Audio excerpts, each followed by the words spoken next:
Hi friends, ಇವಾಗ ನವಿಲುಕೋಸು ಅಂತ ಗಡ್ಡೆ ಸಿಗ್ತೈತಲ್ಲ, ಆ ಪಲ್ಯನ ಯಾವ ರೀತಿಯಾಗಿ ಮಾಡೋದಂತ ನಾನು ಹೇಳ್ಕೊಡ್ತೀನಿ. ಆ ಗಡ್ಡೆಯನ್ನು ಒಂದು ಗಡ್ಡೆಯಲ್ಲಿ 8 ಭಾಗವಾಗಿ ನಾವು ಕಟ್ ಮಾಡಿಕೊಂಡು ತುರಿಬೇಕು. ಏನಪ್ಪ ಅಂದರೆ ಹಿಂದಿನ ಸಿಪ್ಪೆ ತೆಗಿಲಿಕ್ಕಾಗೋದಿಲ್ಲ, ತುರಿದ್ರೇ ಅದು ಬರ್ತೈತಿ. ಈ ರೀತಿಯಾಗಿ ಸಣ್ಣದಾಗಿ ನಾವು ತುರ್ಕೊಳ್ಬೇಕು. ಕೊಬ್ಬರಿ ತುರಿ ಥರ ಮೆತ್ತಗಾಗಿ ಬರ್ತೈತಿ. ಇದು ತುರಿದಾದ ನಂತರ ಮೇಲ್ಗಡೆ ಸಿಪ್ಪೆ ಬರ್ತೈತಿ, ಅದನ್ನು ತೆಗಿಬೇಕು. ಏನಿಲ್ಲರಿ, ಈಸಿಯಾಗಿ ಮಾಡ್ಬೋದು. ಹಸಿಮೆಣ್ಸಿಕಾಯಿ, ಕೊತ್ತಂಬರಿ ಸೊಪ್ಪು, ಈರುಳ್ಳಿ, ಕೊತ್ತಂಬರಿನ ಕಟ್ ಮಾಡಿ ಇಟ್ಕೊಳ್ಬೇಕು. ಮತ್ತು ತೊಗರಿಬೇಳೆನ ಮೊದಲೇ ನೆನೆಸಿ ಇಟ್ಕೊಳ್ಬೇಕು. ಇವಾಗ ಬಾಣಗಿಗೆ ಎಣ್ಣೆ ಹಾಕಿದ್ದೀನಿ, ಸಾಸಿವೆ ಜೀರಿಗೆನ ಹಾಕಿದ್ದೀನಿ. ಈ ಚಟಪಟ ಅಂದ ನಂತರ ಸಣ್ಣದಾಗಿ ಕಟ್ ಮಾಡಿ ಇಟ್ಕೊಂಡ ಹಸಿಮೆಣ್ಸಿಕಾಯಿ, ಕರಿಬೇವು ಸೊಪ್ಪು ಮತ್ತು ಈರುಳ್ಳಿನ ಹಾಕಿ ಬಾಡಿಸ್ಕೊಳ್ಬೇಕು. ಅದಾದ ನಂತರ ಮೊದಲೇ ನೆನೆಸಿಟ್ಕೊಂಡಂಥ ತೊಗರಿಬೇಳೆನ ಹಾಕಬೇಕು. ಇಷ್ಟೇ, ಇದಕ್ಕೆ ಇದು 1-2 ನಿಮಿಷ ಫ್ರೈ ಮಾಡಿದರೆ ಸಾಕು.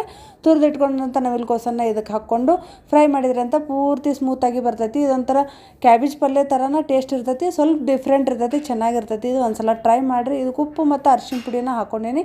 ಹಾಕೊಂಡ ನಂತರ ಇದಕ್ಕೆ ಸ್ವಲ್ಪ ಟೇಸ್ಟ್ ಬರಲಿ ಅಂತ ಒಂಚೂರು ಸಕ್ಕರೆನ ಹಾಕ್ತಾಯಿದ್ದೀನಿ. ಬೇಡ ಅಂದರೆ ಸ್ಕಿಪ್ ಮಾಡ್ಬೋದು. ಮೇಲೆ ಕೊತ್ತಂಬರಿ ಪೌಡರ್ ಸೊಪ್ಪನ್ನು ಹಾಕಿ ಮುಚ್ಚಳ ಮುಚ್ಚಿ 2 ನಿಮಿಷ ಬಿಟ್ಟರೆ ರೆಡಿ ಆಗುತ್ತೆ.